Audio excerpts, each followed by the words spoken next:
Welcome to the sequel to the Batman the Animated Series. Yes, that's right. You heard me correctly, and you have found yourself at the Comicstorian channel. My name is Benny, and I'll be your narrator for today. This comic book is brought from the visionary producers of the Batman the Animated Series, and it comes with all new stories in the seminal animated world. Today we're going to be bringing you the opening chapter of this basically sequel to the Batman the Animated Series. If you enjoy this, don't forget to hit that like button, and don't forget to subscribe to our channel as we bring you comic book goodness on a daily basis. The pale moon looms over Gotham City as Batman swoops from the rooftops. All moons should be this bright, all nights this clear.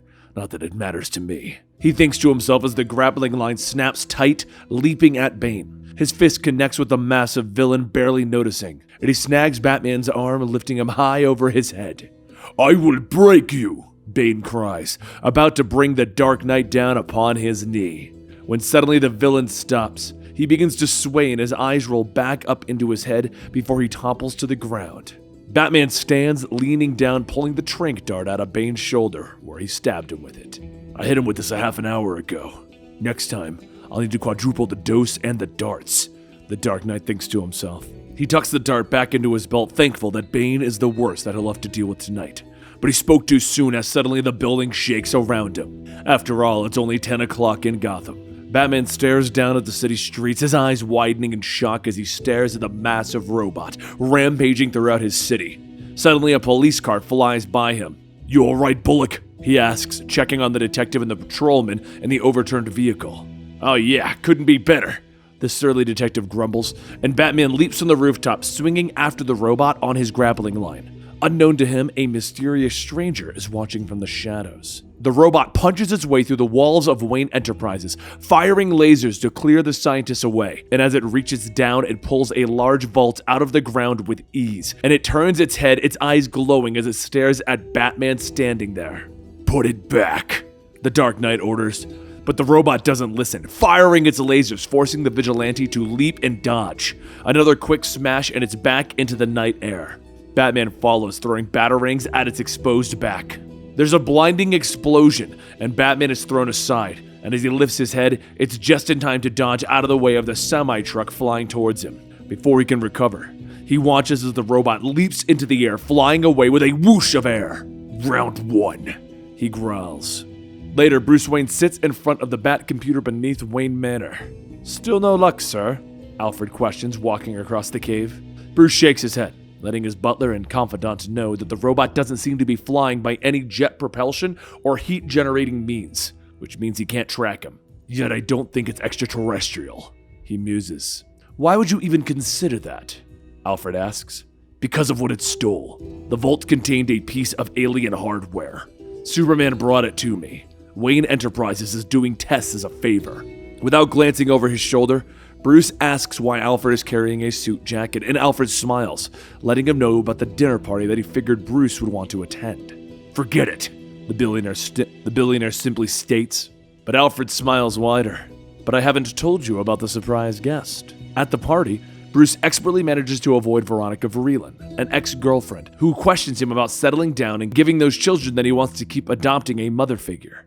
Their conversation is cut short, though, as Lex Luthor walks up.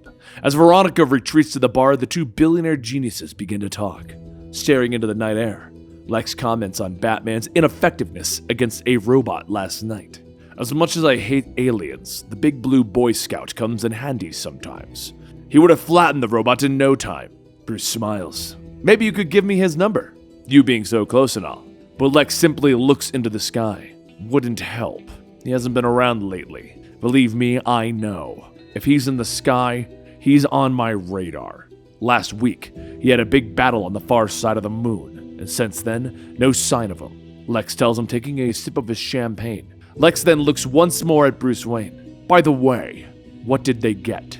"Wish I could tell you," Bruce informs him. Lex turns away with a smirk. "Be that way," he calls over his shoulder. Later in the Batcave, Bruce listens to Clark Kent's voicemail that he plays before he ends the call. When Alfred asked why he didn't leave a message, Bruce's answer was simple. "I wasn't expecting an answer. If he were anywhere on Earth, he would have heard the news and been here by now. No, Superman is gone. The gloating maniac was right about that." Bruce pulls on his cowl and hops into the Batmobile, racing into the night. Batman knows the city well. Claremont Airfield is just a little airport south of Gotham that he did a drug bust on last month. It's the perfect hideout for a giant robot. The lone guard looks up a second too late just to get a quick view of Batman's boot as it connects with his face. Inside, Batman's flashlight shines over the darkened hangar, finding a large robot that is standing silent and immobile. It appears the robot is unmanned. Let's find out what makes it tick, he whispers to Alfred over the radio. Planting a scanner on the machine's leg, he should know everything within a few seconds. He also finds the vault, which the thieves haven't managed to crack yet. We may have gotten here just in time, he whispers, when suddenly a blast of energy cracks him in the back, throwing him across the hangar. Lex Luthor crosses into the light, clad in his emerald power armor. Of all the gin joints in the world, he chuckles, lifting Batman up by the throat. Why do you keep coming into mine, Batman? And that concludes the first issue of the Batman, the Animated Series digital series. Sequel. Yeah, I said it wrong, but it's called Batman: The Adventure Continues. It's a storyline that has just started to come out, continuing the adventures of your favorite animated series, mine too, and I hope you guys enjoyed this. If you do like it, we're going to bring you the issues as they're coming out, much like we did the old Injustice series with our digital stuff.